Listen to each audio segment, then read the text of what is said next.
कभी आपके साथ हुआ है कि आप एग्जाम हॉल के बाहर खड़े हों और सोच रहे हो कि आज क्या होगा? कुरुक्षेत्र भी बिल्कुल ऐसा ही मोमेंट था। फर्क बस इतना था कि यहां टेस्ट सिर्फ नॉलेज का नहीं था, बल्कि पूरे धर्म का फाइनल एग्जाम था, और स्टेक्स लाइफ से भी बड़े थे। जस्टिस, ड्यूटी और पूरे समाज का बैलेंस। हस्तिनापुर के राजा धृतराष्ट्र सब कुछ जानना चाहते थे। वे देख नहीं सकते थे, लेकिन उनके मन में चिंता थी। उन्होंने संजय से कहा, धृतराष्ट्र उवाच धर्मक्षेत्रे कुरुक्षेत्रे संवेता युयुत्सवः ममकः पांडवश्चैव किम कुर्वत। संजय मतलब, हे संजय, मेरे बेटे और पांडु के बेटे धर्म भूमि कुरुक्षेत्र में इकट्ठा हुए हैं, अब क्या कर रहे हैं?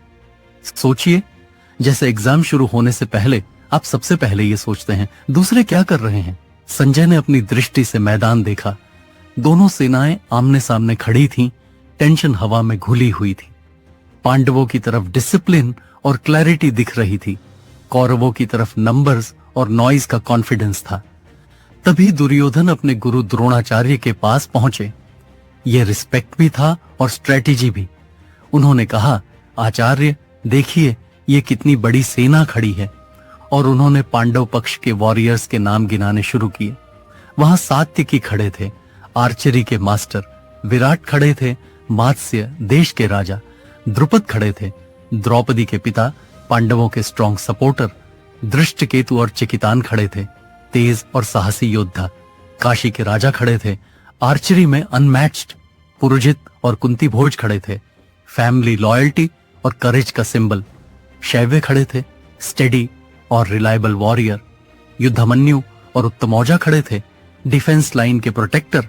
और फिर अभिमन्यु, अर्जुन का बेटा, यंग लेकिन फियरलेस। इतने सारे नाम लेकर दुर्योधन ने सीन सेट किया। लेकिन असली बात यह थी कि वे बार बार अपनी सेना की ताकत कंपेयर कर रहे थे। उन्होंने कहा, अपर्याप्तम तदस्माकम बलम भीष्माभिरक्षितम पर्याप्तम त्विदमेतेषाम बलम भीमाभिरक्षितम। और यानी हमारी सेना भीष्म की रक्षा में बहुत बड़ी है और उनकी सेना भीम की रक्षा में छोटी है। सुनने में कॉन्फिडेंस लगता है, पर असल में यह सेल्फ कन्विंसिंग भी हो सकता है। जैसे हम कभी कभी खुद को बार बार रिपीट करते हैं, हम स्ट्रांग हैं, हम मैनेज कर लेंगे, लेकिन अंदर डाउट भी छुपा होता है। यही साइकोलॉजी बैटलफील्ड में भी चल रही थी। दुर्योधन ने आगे क्लियर ऑर्डर दिया।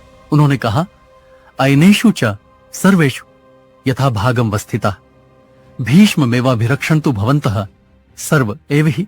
यानी सब लोग अपने अपने स्थान पर रहकर भीष्म की हर तरफ से रक्षा करें। उन्हें पता था भीष्म पितामह ही उनकी सेना का सबसे बड़ा एंकर है। अगर भीष्म सुरक्षित हैं तो पूरी सेना का मोराल सुरक्षित रहेगा। यह लेसन हमें भी याद दिलाता है, केओस में अपनी लाइफ के कोर वैल्यूज या मेंटर को सिक्योर रखना सबसे जरूरी है, क्योंकि वही आपकी लड़ाई का असली एंकर होते हैं।